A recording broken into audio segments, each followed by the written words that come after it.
On November 8th, 2016, Donald Trump was elected the 45th President of the United States of America. Amongst the months of punditry through social media, reactions to debates, internet memes, and trust in polls, one thing was very clear about this election.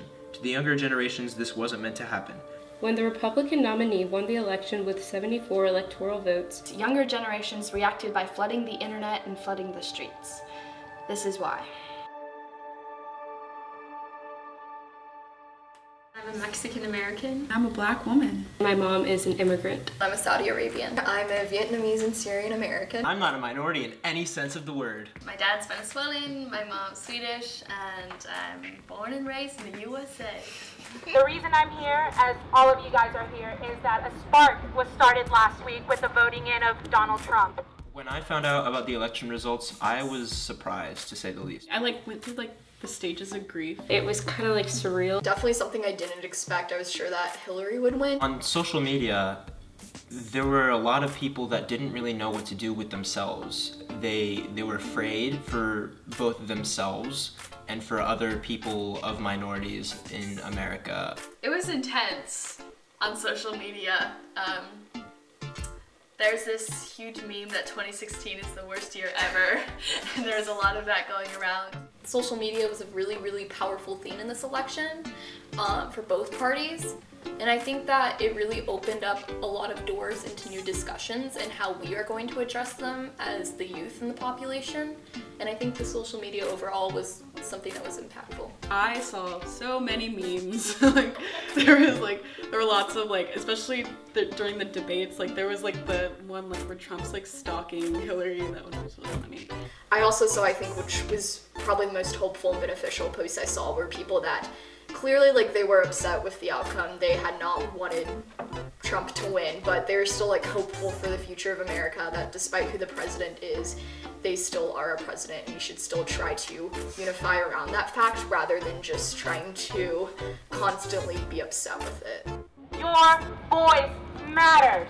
We are here because we will not go unheard. I participated in a protest the day after the election at the University of Texas. As we moved on, more people joined us, and by the end, there were all ages. So it was a lot of people just coming together, expressing our fear in hopes that we would be heard. I did sit during the pledge on the day after the election. I think that actually the different protests that were happening among youth specifically were actually a good thing, because I think it shows that youth are trying to get more politically engaged, and whenever that happens, it has a bigger platform for communication and different change in the future.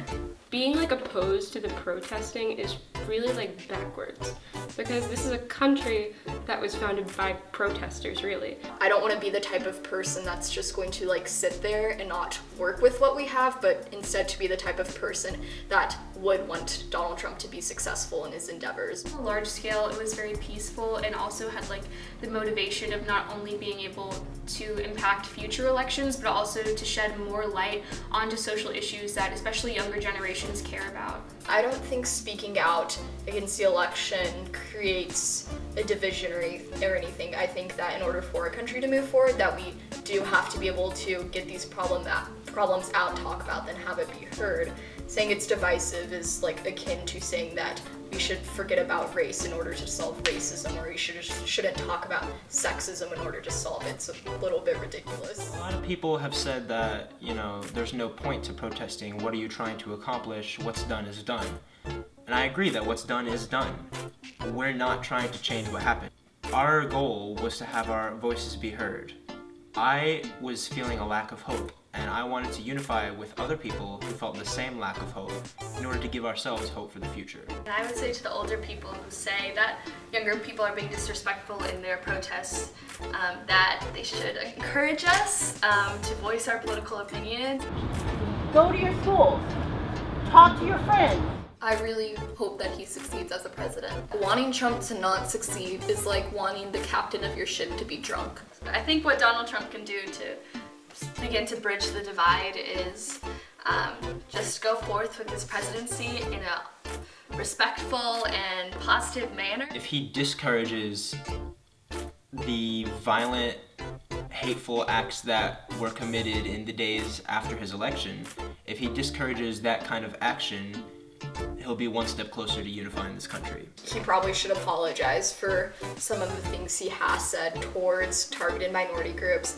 And I think if Trump does want to be successful in his presidency and does want to have high approval rates, he is going to have to try to bridge that gap and realize that he can't kind of pander to just this one section of Americans, that he also has to be benefiting all Americans. As young people, as long as we keep speaking our mind and making our voices be heard, we are helping our country progress forward in the way that we see fit. People who choose to say that enough is enough or that they don't agree with something is what will tie us together, because compromising our beliefs and becoming complacent is only going to come with more trouble in the future. We as young people can encourage discussion, Recognize racism, recognize sexism, and continue to speak out against it. It's important for people my age to realize that being cynical isn't going to do anything to change anything, and instead that we do need to be immersed in what's going on in politics. And go out and just vocalize your opinion because it matters. And thinking that you can't do anything until you're 18 is just lousy. Like, you need to go out and try and care and listen and read the news and read about what political things are happening right now. And that's going to be the most beneficial thing that you can do for our society. There's no way for our country or for the people to actually move forward and to progress as a nation without actually addressing the problems that we have right now. I think right now the divide is just because we're upset with what is being said and what is not being said. And I think right now we need to learn what we need to do as Americans and what he needs to do for us. it's important to realize that just because our future might seem bleak doesn't mean it has to be.